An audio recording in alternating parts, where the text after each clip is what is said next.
What did the doctor see in my surgery that scared him to death? I went in for a routine gallbladder removal and woke up to the recovery room nurse backing away from my bed with her hand over her mouth. She dropped her clipboard and practically ran out of the room when I asked if everything went okay. Nobody would tell me what happened during the surgery, but I could hear urgent whispering in the hallway. The surgeon never came to check on me after the procedure, which was strange because he'd promised to update me as soon as I woke up. When I asked for him, the nurses kept saying he was busy with other patients, but I could see him through the door, just standing at the nurses' station staring at nothing.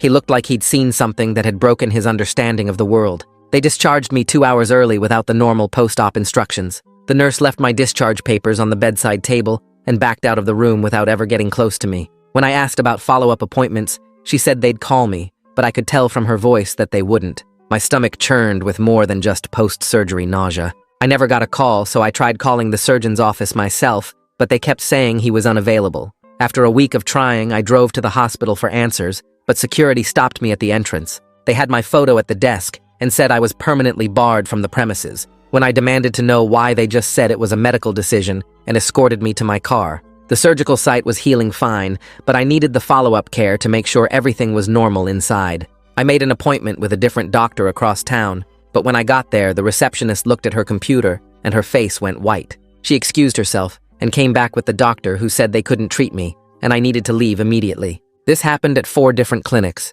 I called my insurance company to complain, and the representative put me on hold for 20 minutes. When she came back, she said my account had been flagged with some kind of code she'd never seen before. She couldn't tell me what it meant, but said no doctor in their network would be able to see me. My hands were shaking as I hung up, because I realized I'd been blacklisted from medical care. My friend, who worked as a nurse at a different hospital, tried to look up my records for me. She called me an hour later and said she couldn't talk about what she'd found, but I should consider leaving the country. When I pressed her for details, she said there was a note in my file that she'd never seen before in 15 years of nursing. She wouldn't say what it said, but told me never to contact her again. I hired a lawyer to get my medical records, but he called me after reviewing them and dropped me as a client, but not before suggesting I get my affairs in order. Though he wouldn't explain why, the fear in his voice made my skin crawl. I started feeling fine physically, but the psychological toll was destroying me. I couldn't sleep wondering what they'd seen inside me during that surgery. I kept checking my incisions, but they looked like normal healing wounds.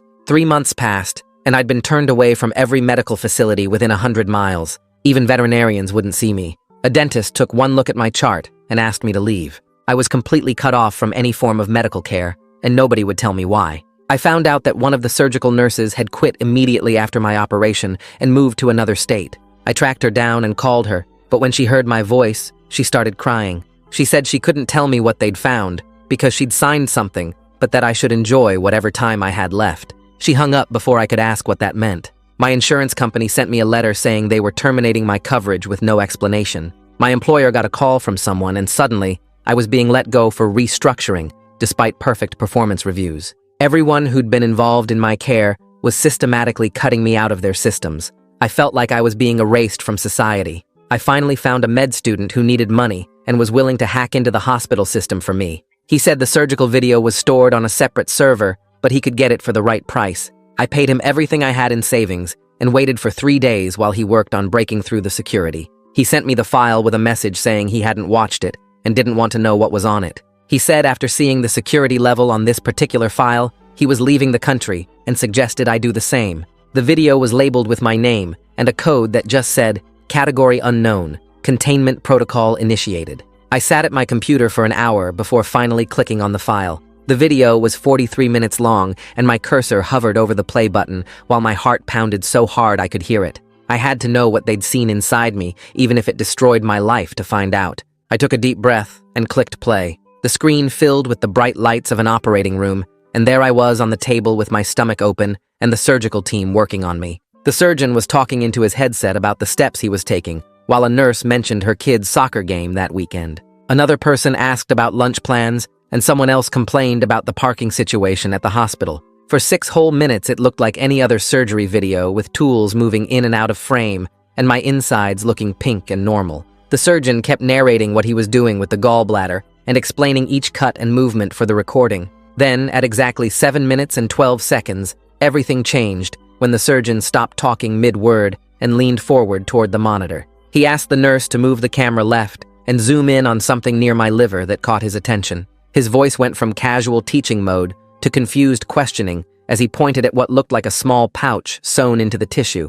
The pouch wasn't supposed to be there, and you could hear the confusion spreading through the room as everyone tried to figure out what they were looking at. The surgeon used forceps to carefully open the stitched pouch, while the whole room went dead silent, except for the beeping monitors. Inside the pouch was this small metal thing about the size of a vitamin pill with tiny wires coming off it, and what looked like a barcode or tracking tag. Someone in the background whispered those exact words that still make me sick to remember. The surgeon immediately told everyone to stop talking, and the whole energy in the room shifted from confusion to something closer to fear. The scrub nurse's voice was shaking when she said they needed to call risk management right away, which made no sense for finding a foreign object. The camera jerked as someone left to make the call, and I could see the device sitting in a metal tray looking like some kind of tracking equipment from a spy movie. 20 minutes into the video, a new voice entered the room, and it wasn't another doctor, but someone administrative who started giving orders. This person told them to bag the device immediately and stop recording anything except what was legally required for the procedure. They mentioned something about category unknown protocol, and everyone seemed to know what that meant, except for one nurse who asked what was happening. The administrator told her she'd be briefed separately and to just focus on closing me up while they handled the situation. Then I heard them say something about the device matching a research serial number from their inventory, which made my whole body go cold. The video went black for about 10 seconds before coming back on, and I noticed several people who were in the room before were now gone. The last 15 minutes showed them sewing me up in almost complete silence, with the surgeon's hands visibly shaking as he worked. Someone mentioned they needed to document everything for legal, instead of for my medical record, which explained why my file was so weird. The video ended at exactly 43 minutes with no summary or post-op notes like you'd normally see in a surgical recording. I sat there staring at the black screen for what felt like forever, trying to understand what I'd just watched. My hands were shaking, so bad I could barely move the mouse as the reality hit me that they'd found some kind of research device inside me. Whatever that thing was, it had been put there on purpose and was never supposed to be discovered during a routine surgery. I immediately started making copies of the video file onto every USB drive I could find in my apartment. Then, I uploaded encrypted versions to 3 different cloud services using fake accounts I created with VPN protection. The paranoia was overwhelming, but I knew someone might try to delete this evidence if they found out I had it. I kept thinking about that research serial number comment and what it meant that the device was in their inventory. Had someone at the hospital put this thing inside me during a previous procedure without my knowledge or consent? The thought made me want to throw up, but I forced myself to stay focused on protecting the evidence. I grabbed my phone and called Meg again, even though she'd told me never to contact her after our last conversation. She didn't answer, so I left a voicemail telling her I'd seen the video and knew about the device they found. I said I understood why she quit, and that I wasn't angry, but needed to know if there were others like me. Within an hour, she texted back with just one line telling me to never contact her again, and that she'd already said too much. Her fear came through even in that short text, and I realized whatever this was went way deeper than just one bad surgery. The device, the cover-up, the systematic blacklisting from medical care all pointed to something organized and deliberate. I was part of some kind of unauthorized research program, and now that they knew I knew, things were probably going to get worse. That night, I couldn't close my eyes without seeing that metal thing from the video sitting in the surgical tray. I kept lifting my shirt and running my fingers over the healing cuts on my stomach. The stitches were almost dissolved, but I pressed on the skin around them looking for any weird lumps or hard spots. Every little twinge or ache made me jump up and check the mirror to see if something was moving under my skin. I turned on every light in my apartment and sat at my kitchen table with a notepad writing down everything that had happened since the surgery. First was the nurse backing away from my bed with her hand over her mouth. Then the surgeon who wouldn't come see me and just stood at the nurse's station looking broken. The early discharge without instructions came next on my list. I wrote down every clinic that turned me away and the exact dates I went to each one. The insurance company call was on March 15th at 2 in the afternoon. My friend who worked as a nurse called me back on March 20th and told me never to contact her again. The lawyer dropped me as a client on April 2nd. I filled 12 pages with dates and names and every single thing I could remember about being cut off from medical care. If something bad happened to me, I wanted someone to find this and know what they did. I opened my laptop and started searching for anything about category unknown protocol, but Google gave me nothing useful. The regular medical sites had nothing about it, and even the government health databases came up empty. I found some sketchy forums where people talked about weird medical stuff and typed in different search terms. One thread mentioned patients getting blacklisted after routine surgeries at certain hospitals. Another post talked about finding strange objects during operations that weren't supposed to be there. The people writing seemed scared and used fake names, but their stories sounded a lot like mine. Nobody had solid proof, though, and most of the posts were old or had been deleted. I spent hours going through medical whistleblower sites and found 3 different people claiming their hospitals were doing research without telling patients. They mentioned implants and monitoring devices, but the details were all really vague. One person said they quit nursing after seeing something during surgery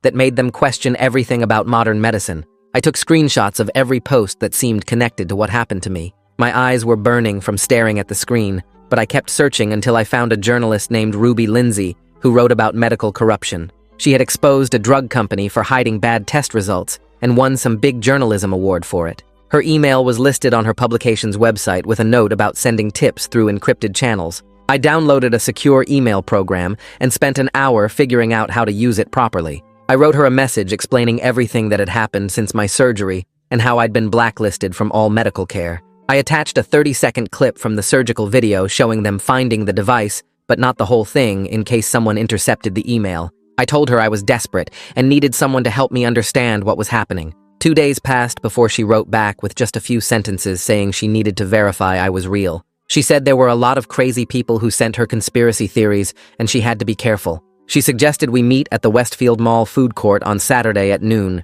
where there would be lots of people around.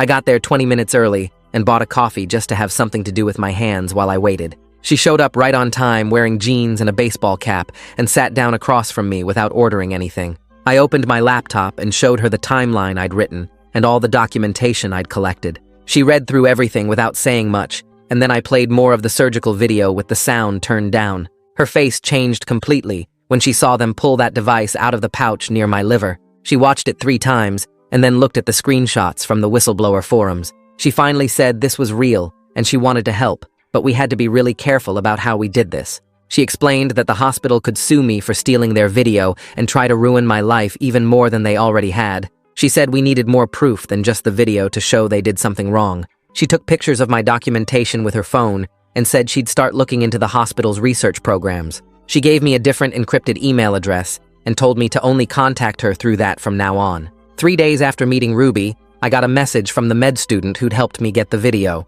He was using a different email address, and the message was short, but it scared me bad. He said someone was tracking who had accessed the surgical video server, and they were trying to trace his hack. He was leaving for Europe tomorrow, and said I should be really careful, because they were looking for me too. The paranoia got so much worse after that, and I started backing up everything to multiple places. I uploaded the video to 5 different cloud services using fake accounts and VPN connections to hide my location. I bought a bunch of USB drives and made copies to hide around my apartment, and even mailed one to myself at a P.O. box I rented with cash. Then I set up something I'd read about online called a dead man's switch. If I didn't log into a special website every 48 hours, it would automatically send the video and all my documentation to 20 different news outlets and government agencies. The website cost money, but I figured staying alive was worth maxing out my credit card. I decided to try one more time to get medical care and drove 8 hours to a clinic 2 states over that advertised they took cash payments. The waiting room was full of people without insurance,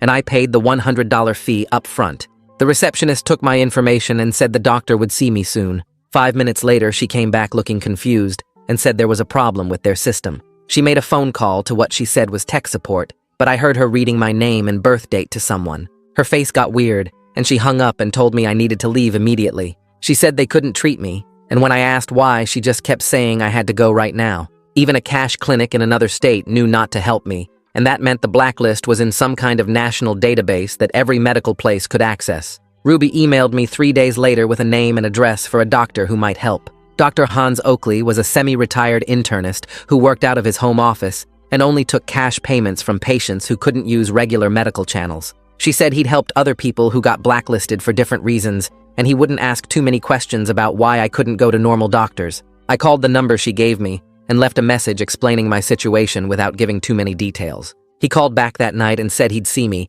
but I had to follow his rules exactly. No insurance forms, no paper trail, cash only, and I couldn't tell anyone where his office was located. The drive to his place took 6 hours, and I had to be really careful about how I traveled. I took back roads to avoid toll booths with cameras and paid cash for gas at stations without security cameras facing the pumps. I stopped at a motel halfway there that still took cash and didn't require ID if you paid extra. The whole thing felt crazy, but I needed medical care, and this was my only option. His home office was in a regular neighborhood and looked like any other house from the outside. He answered the door himself and led me to a converted garage where he had basic medical equipment set up. He examined me for over an hour, checking my surgical sites and asking about symptoms I'd been having. He drew blood himself and gave me paperwork for an MRI at a facility that catered to international patients who paid cash. He was nice, but I could tell he was nervous about helping me. While I waited for my test results, Ruby kept digging into the hospital's connections. She found out they had a contract with a medical device company called BioTrack Solutions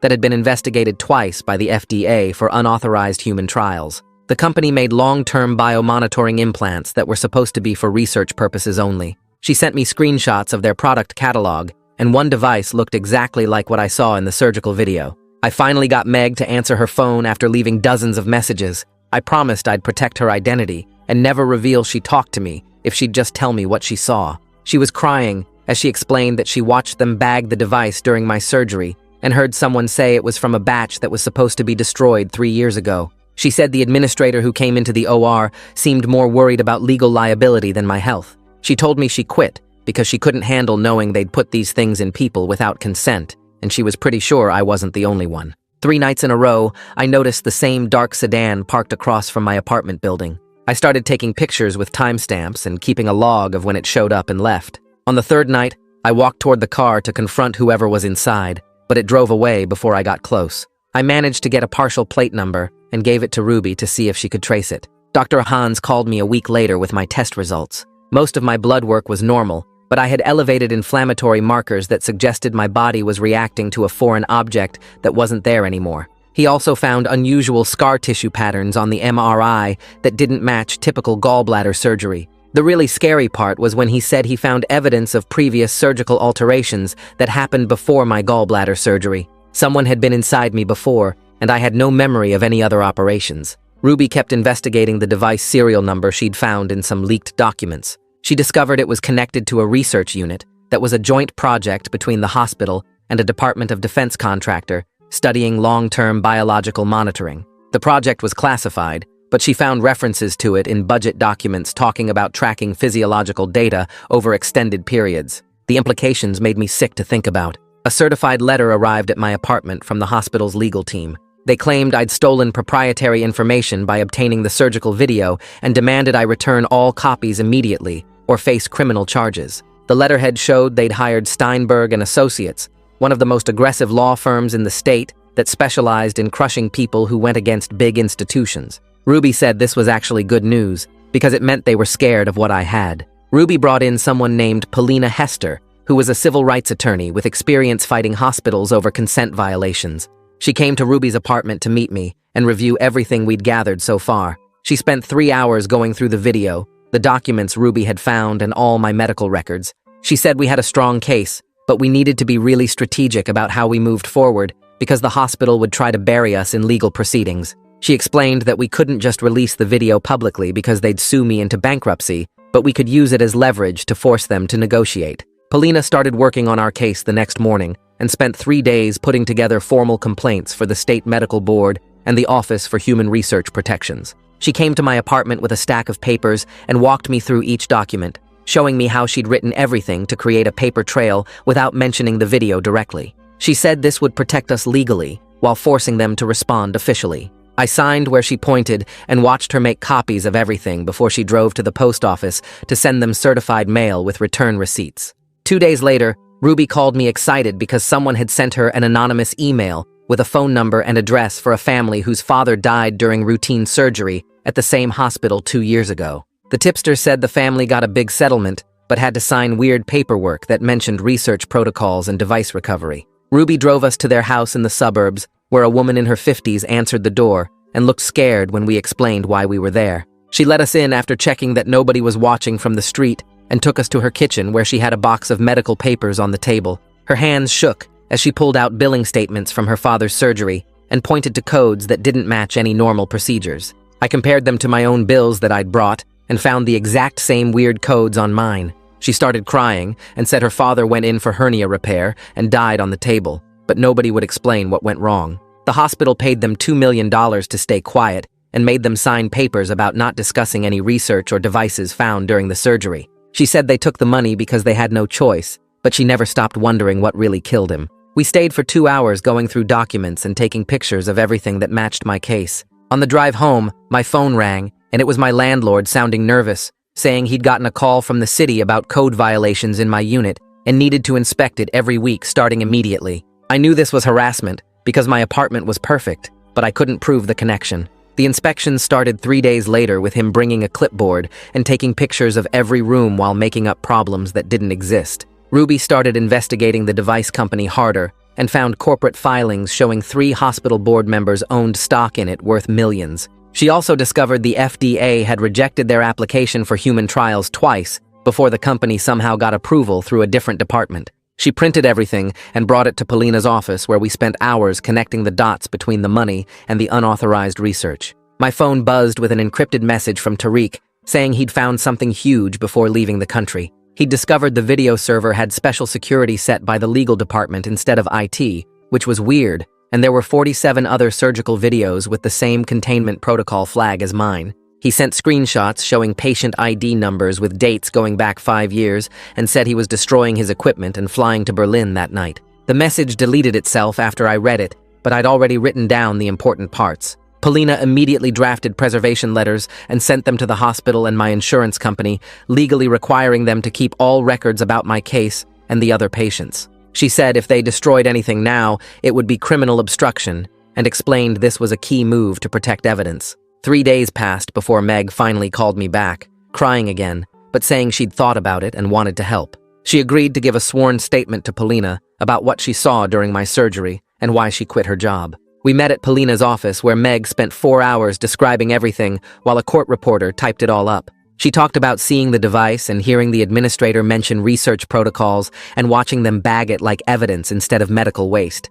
She said she quit because she couldn't live with being part of something so wrong and was scared they'd come after her if she talked. Polina had her sign the affidavit and made multiple notarized copies that she locked in her office safe. The next morning, a courier delivered a letter from the hospital's lawyers requesting a meeting to discuss resolution. They offered to restore my full medical coverage immediately and pay substantial damages if I'd sign an NDA and return all copies of the video and any related documents. The letter said this was a one-time offer that would expire in 72 hours and included a draft agreement that was 20 pages long. Polina reviewed it and said the money was good, probably $3 million after taxes, but the NDA was so broad, I couldn't even tell my future doctors about the device. She said it was my choice, but we had leverage now and could probably get better terms if we pushed back. I spent 2 days thinking about it because the money would solve so many problems, but taking it meant staying silent while other people might have devices inside them. Dr. Ahans called and said I needed to come in for new tests,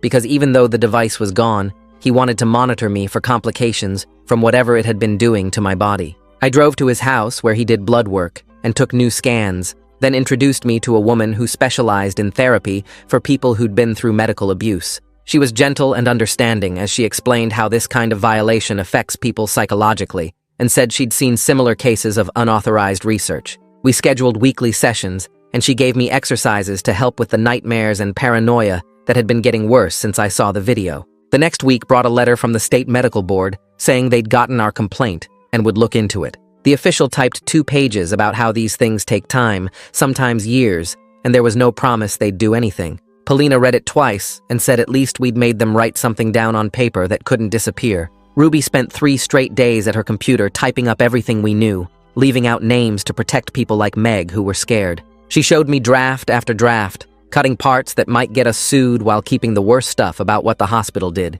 Her editor made her rewrite it 4 times before saying maybe they could print it if she found more proof. That's when the phone calls started coming in from other families who'd heard about us through patient groups online. A woman from 2 towns over said her husband got blacklisted after knee surgery and died 6 months later without any doctor helping him. Another family said their daughter couldn't get care after her appendix came out and they found something weird inside her. 17 different people called with the same kind of story about getting cut off from doctors after regular surgeries. Polina started writing down all their names and making files for each one, saying we had enough for a big lawsuit now. The hospital's lawyers called her office and asked for another meeting, this time with better terms written on fancy paper. They'd give me full medical coverage anywhere I wanted, help me find a new job, and pay me enough money to never work again if I wanted. The only catch was, I couldn't talk about the research stuff they'd been doing to people without permission. Polina pushed the papers across her desk and said it was my choice, but we had power now to ask for more. I took the papers home and stared at them for 3 days straight,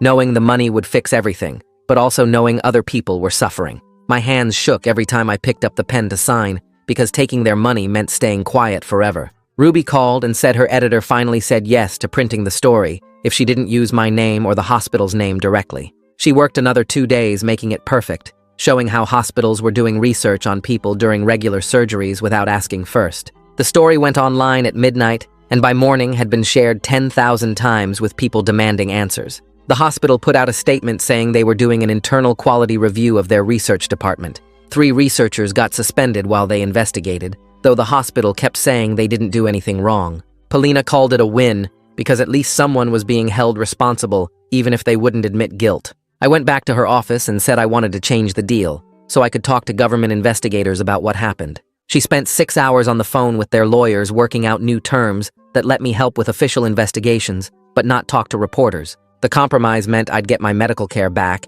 and enough money to live on, while still helping catch the people who did this. 2 weeks later, a man in a suit from the state investigation office came to take my testimony about everything. He wrote down every word I said about the device and the video and how they'd blocked me from getting help. He said they were taking this seriously and more investigators would be coming to look at the hospital's files. My new insurance card came in the mail with a special note saying I could see any doctor who took cash patients outside the normal network. Dr. Ahans signed the papers to be my main doctor and set up monthly checkups to watch for any problems from the device. The relief of having real medical care again made me sleep through the night for the first time in months. Ruby's story kept spreading online, and more reporters started digging into similar cases at other hospitals around the country. The hospital's CEO went on TV, saying they were committed to patient safety and would cooperate with all investigations. Behind the scenes, Polina heard they were destroying old research files and moving money to offshore accounts before investigators could find it. More families kept calling us with their stories,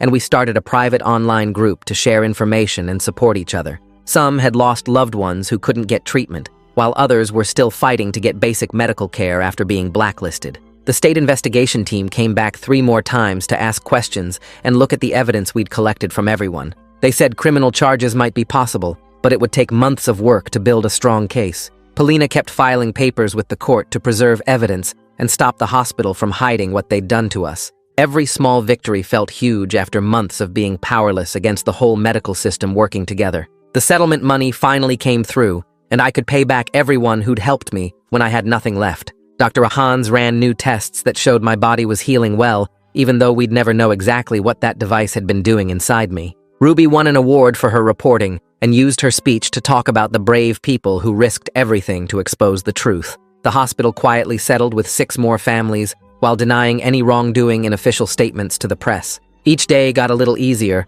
knowing I wasn't alone anymore, and that people were finally listening to what happened to us. My phone buzzed with an encrypted message from a German number I didn't recognize at first. Then I saw it was Tariq, saying he made it to Berlin, and wasn't coming back until the statute of limitations ran out on whatever charges they might try to pin on him for getting that video. He typed that exposing what they did was worth having to leave everything behind and start over in a country where nobody knew him. The next morning, Ruby texted me that the FDA had sent a warning letter to the device company, demanding they explain why their products were being used in ways they weren't approved for. It wasn't a recall or anything that strong, but it meant the company had to tell the truth about what they'd been doing with those implants, or face bigger penalties. Ruby said her sources told her the company was scrambling to blame individual doctors, instead of admitting they knew what was happening. A few days later, Meg sent me a message through the encrypted app, saying she'd gotten a job at a small clinic 3 states away, where nobody knew about what happened at our hospital. She was still having bad dreams about being in that operating room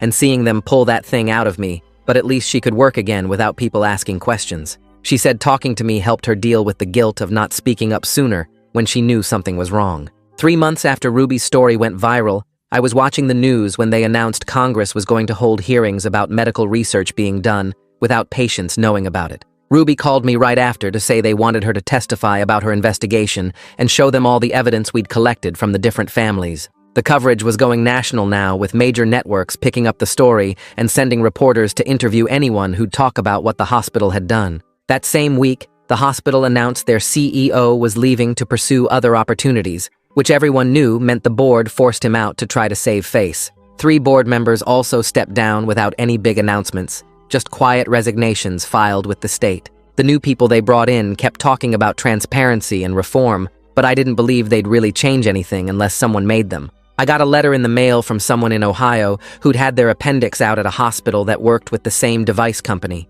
They wrote that they'd been sick for years, with weird symptoms no doctor could explain, until they read about what happened to me and realized they might have one of those things inside them too. They thanked me for speaking up, because now they finally knew why they'd been so sick and could try to get help, even though most doctors still didn't believe them. Knowing I'd helped even one person understand what was wrong with them made all the fear and isolation I'd gone through feel like it meant something. Polina called to tell me she was working with 17 other people who'd been through the same thing to get settlements like mine, with guarantees they'd get medical care and regular checkups to watch for problems. The hospital's insurance company was freaking out about having to pay all these claims and forced the hospital to completely shut down the implant program so they wouldn't have to pay for more victims later. Dr. Hans had me come in for new scans and blood work to check how I was doing 6 months after they took that thing out of me. He showed me the images on his computer and pointed out how the inflammation markers were way down and there weren't any signs of other devices or damage from whatever that thing had been doing. My body was finally healing from all the stress that device had put on my organs and immune system for who knows how long. The placement agency I'd been working with found me a job at a company that didn't do deep background checks, just basic stuff to make sure I wasn't a criminal. I started as a temp doing data entry, but they liked my work and offered me a full-time position after 2 months. Having a regular paycheck again and being able to pay my bills without worrying felt amazing after everything I'd lost. Going to work every morning and doing normal, boring office stuff was exactly what I needed to feel like a regular person again, instead of some medical experiment gone wrong. Ruby called to tell me she'd won a big journalism award for her investigation into the hospital and the device company. She was going to use her acceptance speech to talk about how brave we all were for risking everything to tell the truth about what happened to us. She kept saying she couldn't have done it without people like me and Meg being willing to share our stories, even when we were scared of what might happen. The award came with money that Ruby said she was donating to a fund for people who couldn't afford lawyers to fight hospitals that had hurt them.